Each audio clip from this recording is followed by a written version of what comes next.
Welcome to the Trail Manners Podcast, the place where the trail community comes alive. I'm your host, Eric Manning, coming to you from the beautiful trails of Ogden, Utah, and connecting you to the trail, ultra, and mountain running community everywhere. Since 2015, we've been chasing dirt, vert, and stories that inspire, from epic adventures to everyday trail legends. So now, it's that time to top off your water, grab some cheese curds, and join us for this week's podcast where we take you deep into the heart of our sport. It's go time. All right, welcome back to another episode of the Trail Manners Podcast. I am your host, Eric Manning. Launch date, October 28th, 2025. Hope you had a chance to listen to our previous episode. We had Jim Skaggs on as he prepared for his last RD opportunity / event on Antelope Island. It was a great podcast having Jim on as he made the trek to Wisconsin. So hope you had a chance.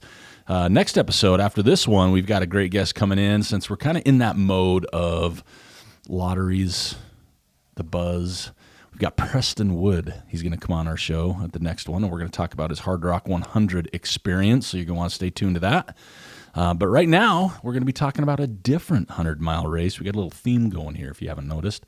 We got a special guest coming on. We've heard her melodic voice before with the sweet sounds. We've got Sarah Manning on. Sarah, how are you? I'm good, thank you. How are you? I'm good. Thanks for letting me talk you back into being on the show. She nodded her head, folks. We're going to have a good show here, I can tell. All right, so we got Sarah on. Sarah is no stranger to the podcast.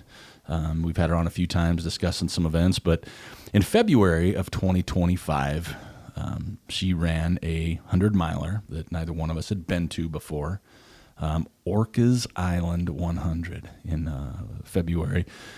Great event put on by the Rain Shadow group of James and Katy. They do such a great job, and all their volunteers.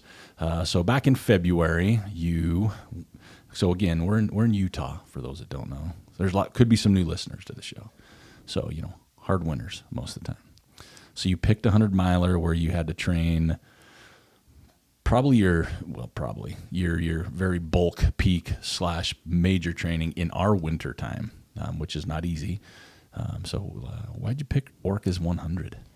I think for several reasons. One of them that you just mentioned is that training here in Utah during the cold winter months. I've realized as I've gotten older, the things that I like and don't like. And one of the things I really don't care for is the heat. So it was really fun to actually get to train in the cooler temps and not have to be out training and heat training in 90-degree or 120-degree weather.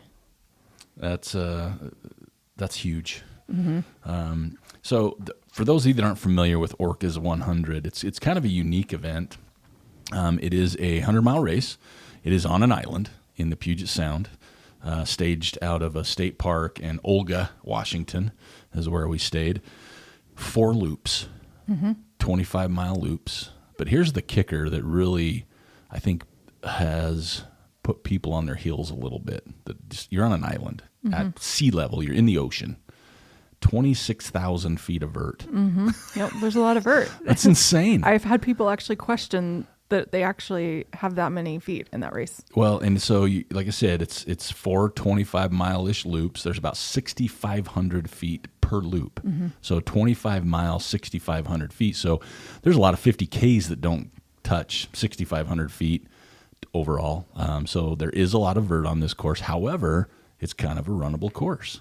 Yeah, I was really surprised. I think, there's each lap, if, like you said, 25 miles is 6,500 feet, but it was really runnable. There was from mile 15 to 20, you had about a 3,500 foot climb. So there's only about 3,000 feet over the course of the other 20 miles, which if you run here, that's pretty standard. Yeah. So what kind of training did you do here? Because we don't have access here a lot to bigger loops, higher elevation, vert. There's very limited opportunities. So what kind of training did you have to do in order to prepare yourself for, A, 100-mile distance, and B, that kind of vert? I'm thinking you probably mean in the winter, right? Yeah. Oh, yeah. Getting the climbing in the winter. So fortunately, we had a pretty dry winter. If you're familiar with the area north of 12th Street, this last year hardly had any snow at all. So you could get the miles in there. But our lovely Malin's Peak stays really tracked out, and you get 2,500 feet every time you go up that thing. So I did probably more than I could even care to count, actually, Malin's repeats on the weekends. So you were pretty dialed in for the because you got Wasatch, Bear, some local courses that are some hard hundreds, and they don't get 26,000 feet of climbing, and we're in the big gnarly mountains. So that course, what were your overall thoughts? Because you'd never run there before, right? So I used to live up in that area, and I've ran up in the Pacific Northwest, but I've never ran in Moran State Park on Orcas Island. I knew that time of year is going to be wet and probably muddy. It's beautiful. I also knew that, I'd be running in a magical forest of pine trees on dirt. I mean, that's very different terrain than we have here, even whether it's snowy or dry. I don't think I really knew what to expect, which was also part of the fun. Yeah. And it's been around for 10 years-ish. I think 2016 was their first year. So they've been around, and we've talked about up there before. Right. Obviously, you lived up there. I spent a lot of time in the Northwest. It's a place we both enjoy, I guess, even though we've never experienced it together until Orcas. But but it was kind of fun, too, because we had Aspen come out, my daughter, and your parents came out from Georgia. Right. It was super fun to have everyone out there crewing me. Their first experience of you in a ultra. That's my parents' first experience of anything trail running related that I haven't shared with them over the phone. So that was a fun time, and I think we had fun prepping for it. Yeah. Sent them some videos to let them know what it was kind of going to be like. The best part was when they bought some Patagonia puffy coats. And speed goats and mafades. Yeah. I'm like, they fit right in. Right from the start. Ran. And your dad, who I adore your parents, and your dad had done some research, so he kind of knew some stuff. So it was just an overall super fun weekend for us as crew and pacers, because that's what we did. And then just seeing you as much as we could, being a looped course, there was just so much. It's like every 5 miles, there's an aid station, and you can hit pretty much every place you are. Right, and they pretty much took over. I don't know if you remember, but on my third lap, actually, you wouldn't remember because you were sleeping, getting ready to go that last lap with me. But I pulled in and between Aspen and my mom and dad, they had the crewing down. They'd been watching, and they were ready for me. So I think that's awesome. Man, you hung me out a little bit. So the reason I took a nap is because I did pace her on the fourth lap of 25 miles. So I did take a couple hours. It was intentional and for purpose. Yeah, it wasn't like I'm just going to take a nap. Yeah, she doesn't need they've anything. got this.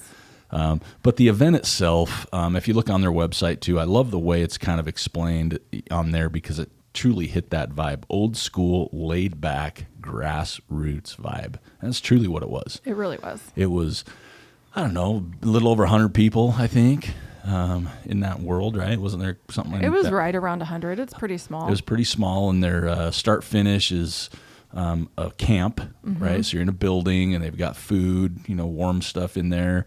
You kind of have your pre-race meeting there, your award ceremony there, and that's kind of the hub for the weekend. But again, to hit the aid stations, super easy. We had plenty of time, like between, just to kind of hang out or do whatever, and it's just gorgeous. The whole course was. So weather, you kind of mentioned that a little bit. Right. Muddy, could be rainy. What was the weather like for you? Each lap was very different, It's interesting doing a 4-lap course because you think, it's just going to be the same thing each time. And it truly was different every lap. I took advantage of the first lap knowing that the weather was, it was supposed to get wetter as the race went on. So the first lap it may have sprinkled, or it was kind of misty like your February Pacific Northwest weather, but for the most part dry and super runnable with it being dry. Each lap did get wetter and wetter, and I don't do well on slippery terrain, so I slowed down quite a bit towards the end. But, through the night was an interesting experience. I was very grateful that I had a waist lamp, I guess. It was so foggy. And the night there, too, I guess that's another thing. It gets dark in February in the Pacific Northwest at when you're in the trees, 4 p.m. And it doesn't get light again until 8 a.m. So that's the longest I've ever been in the dark. But I think it was the end of the second lap and the first of the third lap. You know, you're in the night and the fog was so dense and thick that I actually could not even use my headlamp. So very grateful for the waist lamp. I probably would have moved much, much slower if I didn't have that. So, you know, it started out, the first lap was pretty nice, foggier, wetter, a little bit of an eerie feeling. I remember in the middle of the night, because I did the first 3 by myself, I am reminding myself that there are no predatory animals out on the course. There's only deer. And so that helped. But then that last lap, you were with me, and we were told afterwards that I think that was the worst storm they've had of the season. It was pretty gnarly. It was pretty intense. Yeah, we got some video of it. It was like monsoon sideways. Uphill mud. It was, but it was good because we were both laughing and still having fun with it though, which was kind of fun. But it was pretty nasty weather on that last lap. Yeah. Do you remember going to the tower? That's what I was going to mention. So one of the cool things about this race is it's a 100-mile race, but they also have a thing called the Tower Club. And why don't you explain, since you are part of the Tower Club now? So I don't even know if I'm allowed to talk about the Tower Club. So I'm going to let you do that. No, it's kind of cool. This little extra thing that they have. I didn't realize that 50 feet actually isn't that tall. So I'm not quite sure why it's not part of the actual course, but there's, what is it? Like an old fort, I think. It's a Mount Constitution Tower is what it's called now. And so it's about mile 20 of each lap. And then there's a 50-foot tower. So you, if you go to the top of the tower, hole punch your bib at the top to prove you were there. But if you do that all 4 times, on each lap, then you become part of the Tower Club and you get a t-shirt. Well, I think part of the Tower Club too. So you have the 50-foot tower, but it is you go off course a little bit, right? So you're not just coming in the aid station heading out. So it is a little bit of a jaunt, extra. But yeah, and I can't say because I've never run the race, but it seems like if you're there, you got to be part of the Tower Club. And we went back the next day when it was clear, and you can see Canada. Yeah, you know, you can see all the other islands in the sound there. So it's a beautiful view when it's clear. Right. Each of the laps, it was not clear, and each one got wetter and windier. And I remember, we were like holding on for dear life climbing at the top there. of that thing because it was it was knocking me into the wall. Yeah, it was pretty windy, and you went into a bathroom. You got a full change of clothes. Oh you my put gosh. on your corduroy I pants. actually put on pants. Yeah. And I'm just joking. They weren't corduroy pants. They were waterproof pants, noisy. but they sound like corduroy pants. For the last 5 miles of a race, I put pants on. It was a whoosh, whoosh, yep. whoosh, whoosh. Yeah. Couldn't miss me. You could tell the pace without having your eyes open just by the sound of that. So that was pretty good. Yeah. But it's such a great event because James has been around the trail and ultra scene for a very long time. Most races, probably when he started, you know, a lot of them were kind of that grassroots style, nothing real big, and he's really stayed true to that with that race for sure, and probably a lot of his races as well. But it's kind of a unique event, like I said. So why don't you talk a little bit too about getting to the race itself, because it's just not dropping you off at the porch. No, there's a little more. Planning isn't my strongest suit sometimes, but definitely had to plan for this one. So you have to take a ferry. So we had to fly into Seattle. Then you have to drive about an hour or so, maybe a little more, to get to where you would hop on the ferry, which is a whole hour and a half ride itself. It's on a schedule. You have to buy the tickets ahead of time. So yeah, we had to fly in. We flew into SeaTac, stayed up in Burlington, which is a little town near where the ferry town is. Hopped on the ferry the next day, and my parents in Aspen and everybody got the full race experience because they all attended the pre-race meeting. And then, you might as well attend the awards the day after the race because you're still stuck on the island because you can't get a ferry out until after that. So, it's a several-day event. It's not your typical drive, race, go home. There's definitely extra days that you have to plan for. Well, and I think that's what's really a neat part, especially, and I can say it from my side, crewing and pacing on that side, is it is a small event. The island's not a big island. This time of year is not really a tourist season, so you get to know a lot of the people pretty well throughout the race. You do that a lot with hundreds. If you've got a runner that's running by somebody, you kind of get that camaraderie. But when you've got them 5 miles apart in that loop situation, you're sometimes hanging out with the front runners, the back of the pack. I mean, you're all intermingled, and you do see them at the check-in. Mm-hmm. And like you mentioned, the post-race ceremony is the next day in the morning, because ferry, you can't get off the island unless you got a chopper or a real strong for taking a kayak.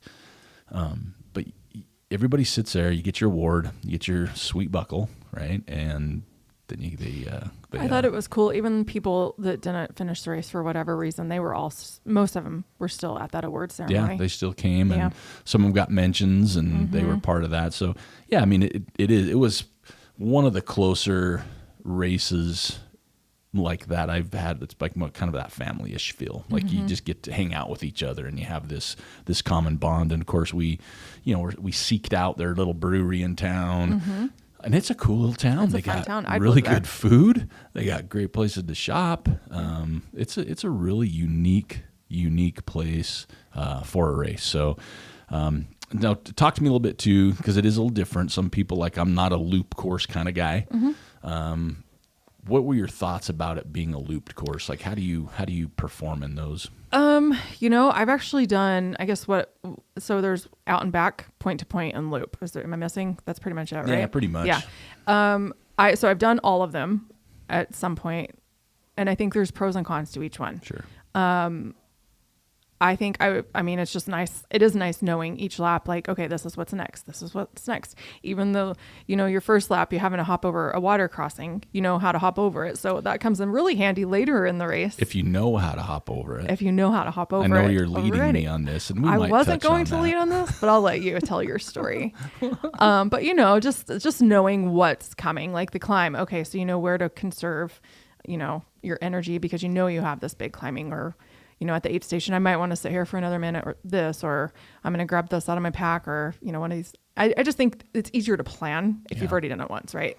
But it was unique too in that fog. I've never been in fog that dense. And so even though I had already done a lap or two, it also felt completely new.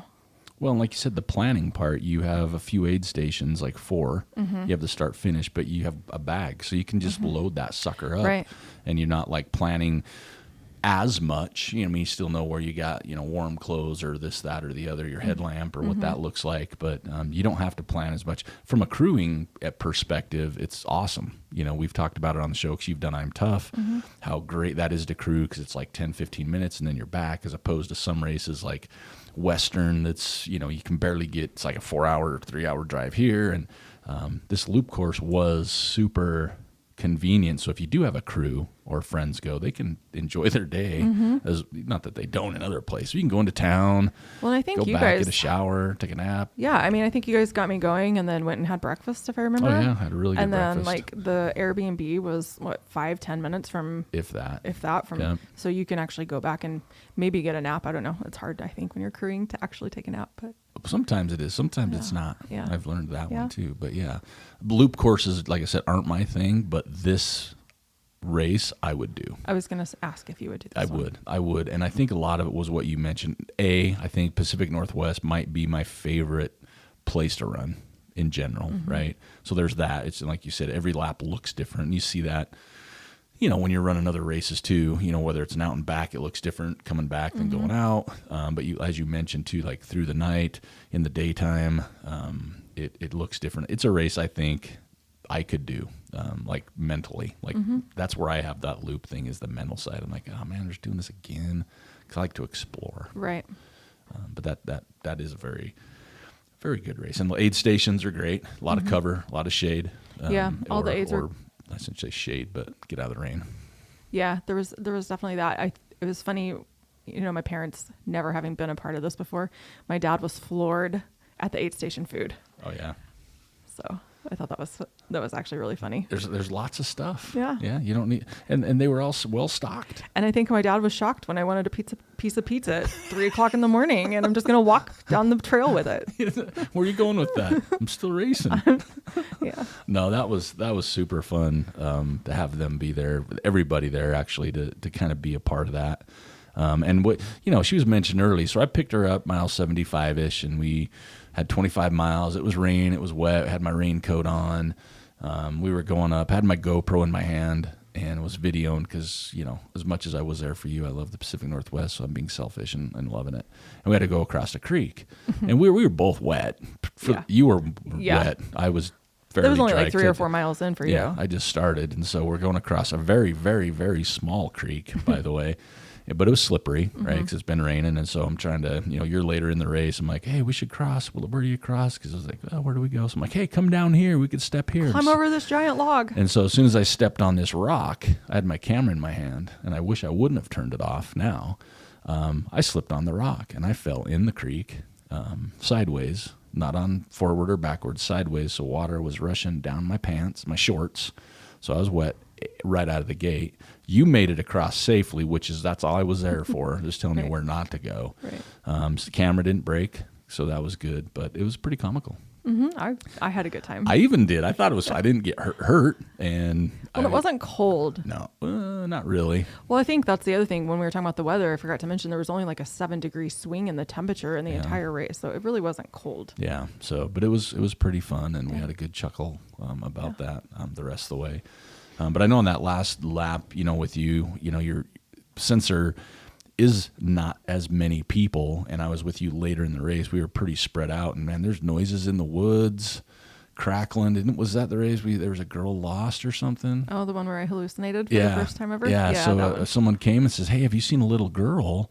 This was true, though. This part's true. It was like a park ranger was looking for like an 8-year-old girl that was wandering around, and I'm like, oh my gosh, an 8-year-old girl in the woods is wandering. And a couple minutes later, you turn around and go, oh, there she is. And I was like, where? Right there in that pink jacket.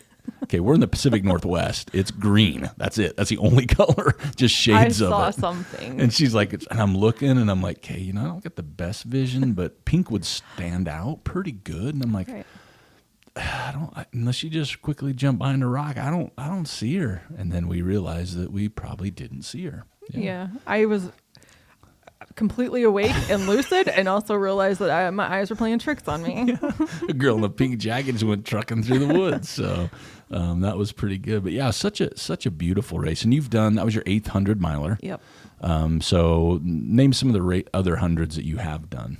I'm Tough, Wasatch, Bighorn, Bryce, couple on the island, Antelope Island, and Salt Flats. Okay, so where does this, that's pretty, Wasatch, I'm Tough, mountainous, beautiful. You've got Bryce, which totally different environment, red rocks. Then you got Salt Flats, which, oh my God, it's what it sounds like, folks, Salt Flats. It's Salt Flatty. Buffalo and the Antelope Island. Where does this one kind of, I'll say rank them, but like, where does this come in your mind at 8 of those?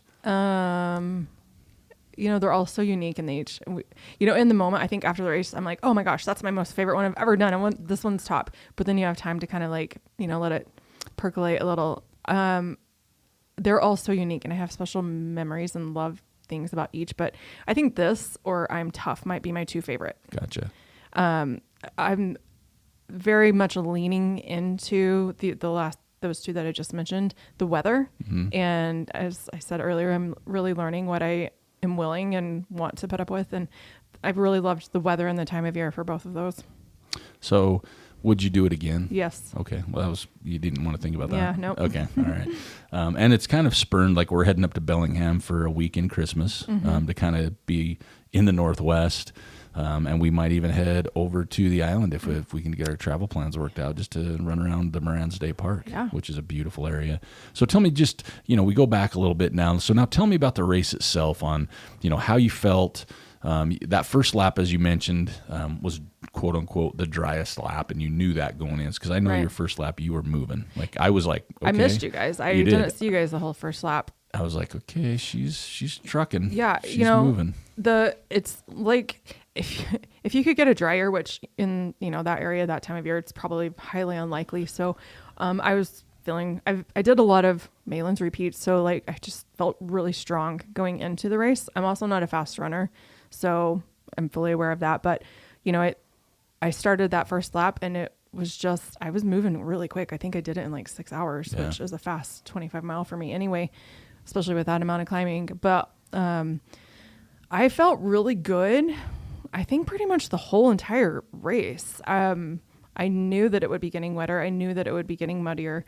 There was that one climb, the big climb at mile 20 of each lap. That's just a grind. And you're going up like a grass It's mountain. not even a trail. And the mud, like I was, and I don't know if you remember, but like legit sliding back down. You couldn't even get traction. So, and that was 2-3 miles of up like that.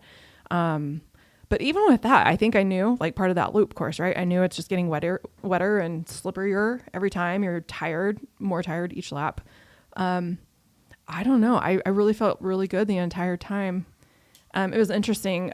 You chat with different people while you're out there, and I had a couple people talking about how technical the trails were, and I did not think that at all. Yeah. I think there was, I don't know if you remember, but around that creek that, you fell in. Yeah, okay. Let's bring that up again. There was like that 2 or 3 mile stretch of downhill that was pretty technical and rooty. But other than that, like, you're on the road for the first couple miles coming out of the start finish, which, that's easy. You just kind of jog up a hill. And then you hop on the trail, you have a couple miles of not like runnable, couple miles of technical. And besides that climb, it was just smooth. It was really smooth, but it was interesting because I had a couple of individuals, and one of them even ran I'm Tough. But he was talking about how incredibly technical he thought it was. So I don't know. I think it's interesting. He was also from Texas, so there's that. But I think we're pretty fortunate for training for things here. It gives you an advantage. Well, and I think too the technicality of it, if it's wet, because that's where we, like when we were going down that hill, like if it was dry, we'd have been bebopping, right? But it was wet, so we were kind of being a little more careful because, the Pacific Northwest in that area, it's not just wet rocks. There's like lichen and moss and stuff on them, so it's a little slipperier too. Yeah. So that could be something. Because I think that's what surprised me most on that last lap was just, truly how runnable stuff was. Right. Obviously, if you're doing the whole 100, it's quote unquote you're not running, but it's pretty runnable. Yeah. Except for like you mentioned, a couple of those climbs. Yeah. And I would agree. I think that whole race, you never really hit these like dark moments or low spots, that typically can come with 100-milers. I think I don't even know if it was a dark spot. It was just a realization that I was really, really, really cold. Like the last, I think about from mile 90 to 95, you're trucking up the last hill. We were in that monsoon, and I mean the temperature was probably the same as what it had been for the most part, but depleted.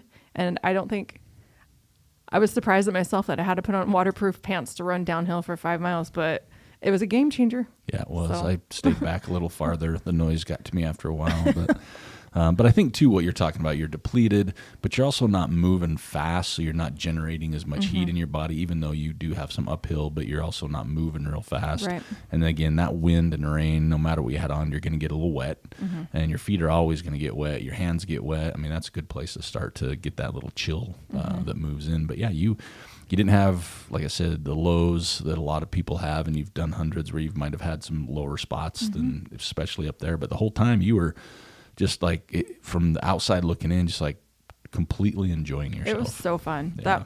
Overall, that was probably the most fun I've had at any of them. Well, and I think the location, my parents being there, your parents being there, Aspen the weather. being there. Yeah, I was there, so you can throw that I in know, there. but you're all of them. So I just... we got my parents, we got Aspen, we got the weather, we got this. To be fair, you're the one that always want to see, because whenever you were taking your nap, and that was actually probably my not lowest point, but just my most like, oh my gosh, I have one more, this climb again, and you were taking a nap, and I was like, dang it, but that's okay. That was tough love. Yeah, okay. That's what I want. I'm like, she's got to figure this out right on this lap, so I'm gonna take a nap. Well, I think it also though it was really kind of fun. It gave my parents the opportunity to like actually have to be the ones to like actually crew me, because you're at all the others knowing what I normally would want, or what and my mom and dad were cute. My mom helped me get my jacket on and get my things in my pack, and they refilled my water and got into a cute little argument about which side the electrolytes in the water went on, so they were paying attention. But do you have a system for that? Usually the right is the electrolytes and the left is the water. I don't know, it just happens that way. There's no rhyme or reason. Okay. Just curious. At least for that race, I think it's like that every time. Yeah, I got a system. I know. I'm sure you do. Mine is water's on the right, and electrolytes are on the left. Oh. Electrolytes. So I always know they're on the left. The electrolytes, and the water. So water, right? So it helps me remember when I'm in a dark place on my like half trail. You can't just take a drink and figure it out. Well, no, because I have to be prepared for it, and I need to know what I want. So, those long runs of 12, 13 miles, and I start hallucinating, I got to know where I'm at, which one to hit. That's fair. Yeah. So what else about that race? Do you have some, like, obviously there's a time when you were with somebody that fell in a creek was probably pretty memorable, but was there some other memorable parts of that race that kind of stand out for you? The fog. The fog. The fog was it was eerie and cool and a little bit disorienting. There's not really a lot of wrong turns you can take, but it's a smaller event, and I'm pretty certain I don't remember seeing anybody on my entire second lap. So I did kind of get into my head a little bit, like, am I on the right course here? But you have the breadcrumb thing on your watch, so I just double checked that. So. Well, and you're on an island, so at some point, if you hit water, you're in the wrong spot. You can't really get too lost, right? Yeah, but I don't know, just memorable. It's just stunning there. I remember thinking that the entire time. It's so stunning. There's that one, you have a really cool picture of the arch, like where it says Moran State Park. I don't know. It's just beautiful. Yeah.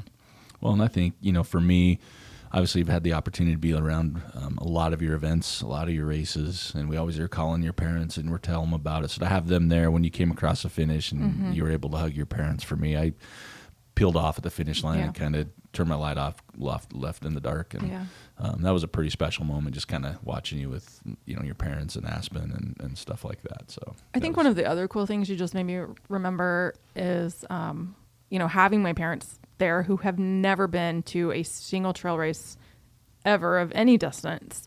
And just them getting to observe the community, whether it was the runners, the pacers, the crew, the volunteers, the people organizing. They were blown away at the support of all these humans that come together to see somebody do something hard. Yeah. Well, I think that is it was a good reminder. It's a good reminder, and I think it's just fun when you get to witness somebody that's not in that world come in that world and just see their reaction, because it's one of those things, like, not that we take this for granted, but we've always talked about what an amazing community and sport trail running is. And when you get into some of these races, not even 100 milers, but a lot of them, different distances, is just aid station support. And, you can roll in somewhere and someone you don't know at all is willing to, like, take your socks off or, get you water. And I don't know, sometimes, like, man, I'm not worthy. Why are you doing this for me? And people love it. It's a beautiful thing. And I think it even resonates for me a little bit more when you do find these races that are that just, old school, laid back, grassroots feeling, because that's kind of what it's all about. So someone's listening to the podcast. They've been on the fence. They're like, man, I don't know. It's a long way to go. Got to take a ferry. Got to do this. It's in the winter. I mean, what would you say for anybody out there that's on the fence, or maybe they've never heard of it and they're like, oh, that might be a good one? How would you sell that to somebody? I think definitely look into it if you've not heard of it. And if you like running in the trees and the mountains, it's very unique to what we're used to here if you're listening from this area. I know, like, time away from work is often a challenge, or from family, that, it's a big commitment, even a closer race to home. It's weird. I think that I've been doing it long enough that I'm really leaning more into maybe do less of all of the things and more of, like, one or two of the really big things that really speak to you for whatever reason. Yeah. I think sometimes I don't know, as, like, ultra runners, we're always like, oh, what's next? What's next? I can do more and more, because that's what I do. I do more miles. I do more time on feet. I do more. But maybe it's not more events. Maybe it's less events, more adventures, and maybe one, or if it's a big one, because it does cost more money to do something like that. Maybe pick one of those and just do that. I like it. I think you and I have been doing some adventures lately. We scaled back from events for a minute, we've been doing some fun adventures, and it has been such a recharge. But we also have plans for next year. Yeah. So, well, like you said, after Beaverhead in July, we both had plans for other things, and we both that same day just like, you know what, we don't like running the heat. It's big productions too. Let's just work and life, busy, heavy. And we've gone to the Wind Rivers, we've gone to Island Park, we've gone to the Uenas, we've gone to a few places and just had to plan as much. Get up, have coffee Get first. to play, take the dogs. Take the dogs. Yeah, it's been, and like you said, I think for me it has been a big recharge. You know, it's really kickstarted me a little bit, and partly why we decided to give this thing one more shot with the Trail Manners podcast is we love it, and it kind of brought some of that life back. And you know, kind of races are fantastic in the fact that you have a goal, right? Like you want this challenge or it's something new or these things, but it also adds that little bit of pressure. And everybody's different on how they respond, react, how they feel, but it kind of gives you, like, if you miss a long run on a weekend, you're like, oh crap, you know. You know, if something happens with work or you get sick or something, you're always like, oh man, I got this race, because you invest so much into it. You know, but when you don't have to worry, and maybe, like, I haven't worried about missing a long run. I don't even know if I found one yet since July. You know what I mean? So that is a good point. Well, and I think, like, this is the first time since July, and we decided to change our plans. This is the first time I haven't been signed up for anything for a while. Yeah. And I've still gotten my long runs in. Yeah. But I'm getting to remember, like, why I do it. Yeah. And everybody's different. Yep. But for me, the races are so fun. It's a supported, it's a supported course on somewhere I probably wouldn't be going. I think 100 miles is a little harder to do on your own. I could do a shorter distance fine. Sure. But it's been kind of a reminder of I like to be on the dirt in the mountains with my dog and just taking it all in. So you just brought it up, so we'll kind of put that on the spot for, you know, talking about, hey, we, you know, kind of plans. For the rest of the year, we got Bellingham for Christmas, you know, so we'll be up in the Northwest again for a good week, hitting some great trails, having some good beer, having some good food, but also relaxing. What does 2026 look like for you right now? What are things that you're considering, thinking about, you know, not like locked in or anything, but what's like going through your head of what you'd like to maybe do in 2026? Yeah, there's 2 100s I'm hoping to get into. Okay. One of them I feel pretty good about. The other one I think sells out pretty quickly. So we'll see. You're not naming names? Well, no. Okay. No, here's why. Because if somebody that doesn't know about the one that I want to get into decides to also sign up, that's competition for me getting in. Well, so I think people are going to sign up. I don't think you're going to talk anybody to signing up for one of these. No, but if they don't know about it, then they could be like, oh, I want to do that one too. And then there's one more person and I might not get on. All right. You know, it's just. Hey, this is your podcast. Like, okay. you guide it however you want. Thank you. I am the So a couple hundred you're thinking about that no one's ever heard of. Yep, no one's ever heard of. Okay, fine. Dark Divide 100 in September. It's up in Washington. Gosh, this pressure. And then I'm hoping I can get into Crazy Mountain. Okay. Okay. Well, good. Well, Dark Divide's not sold out. It's open. It's not. Yeah. Yeah. I'm keeping an eye on that. But that's a serious race. Like, you look at that one, the 100 mile is legit. Because if you go up there, I might jump in the 50K, and that's legit. Like, they have different distances. Crazy Mountain is another one that's big in July.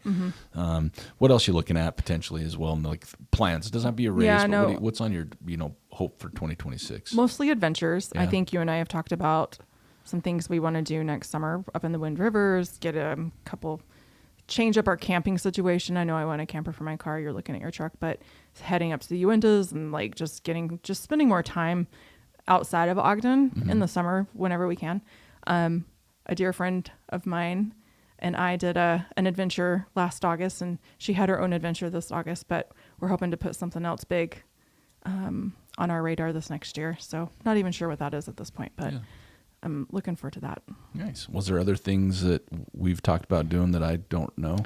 We've talked, like Colorado. Okay. We've talked about that. Silverton area, just going exploring in over there. Did I just share something that you didn't know? No, I just want to make sure I know, so I can put it on my calendar. You're more of a planner than me. I am more of a planner, but I haven't got anything really planned for next year. I saw you've already got a list going. I've seen it. I've got a list, but that's like all it is. Okay, well, it's bigger than mine, so I'm just going to tag along. Yeah, well, I've signed up for one race in 2026, but I'm not going to say where because, I don't want people to sign up for it. Oh my gosh, you're already signed up, and don't make fun of me. I've signed up for Suislaw Dunes in Florence, Oregon in March.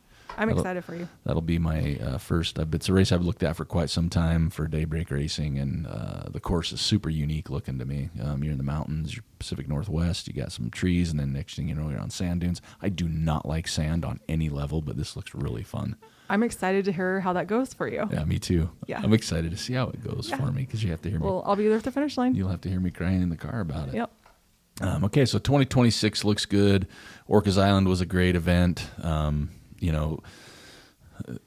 I think that one to me, though, still just stands out of all the events we've both done and been to together. It's such a unique. And so when you talk about doing something bigger, right, because it does, extra days of travel because of the ferries, you got to take a ferry, a plane, maybe rent a car, maybe you're driving.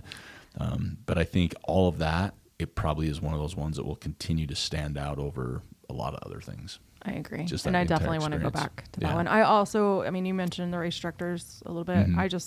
I hadn't met them before, and I met them there, and just so kind, such good people. Yeah. And then just their philosophy on things, I can really get behind and support their take on things. They do it for the right reasons, without question. Like I said, James has been on the podcast before, and he's been around a really long time. He's seen the sport grow. He's seen the sport change. So however you want to look at that, but at the end of the day, man, James and Katy and their volunteers, man, they've got it dialed in. And they care about the people. A lot of races do, but it was unique, I think. Yeah, it's genuine from them, and they've got other races that they do as well. So you want to, take a look at that, Rain Shadow Running. We'll have a link in the notes to a lot of this stuff so you can check it out. But yeah, Orcas Island 100 back in February. 2026, the date's February 27th. It's not probably halfway filled, probably. I haven't looked, but you still have time to jump in on that for a great event. Thanks for coming on the show. Thank you for having me. All right. So again, this is episode number 341. My guest, the lovely Sarah Manning. And again, we've got our next show coming out next week, a week from this one. This, I said, launches again on October 28th. Our first show in November. We're already in November. We're going to start off with Preston Wood talking about his first experience as a runner, a participant in the Hard Rock 100. If you have any questions, comments, leave them below. We got show notes, so check those out. Is there a topic or a person you'd like to hear from, a topic you'd like to hear about? Just shoot me a message at trailmanners@gmail.com. Trail Manners Podcast is back, and signing off with my lovely wife, Sarah Manning, and the Orcas Island 100. We are out. Thanks for listening to the Trail Manners Podcast. If you love trails as much as we do, make sure to follow Trail Manners on Instagram, Facebook, and YouTube, or swing by trailmanners.com for more stories, gear, donations, and ways to support the show. Got an idea, a favorite story, or someone we should talk to? Hit the contact page or email me at trailmanners@gmail.com. We'd love to hear from you. And hey, if you enjoyed this episode, share it with your crew, subscribe wherever you listen, and drop a quick rating or review. Every little bit helps to keep this show running. Until next time, I'm Eric Manning reminding you, you don't get what you wish for, you get what you work for. Now go get it.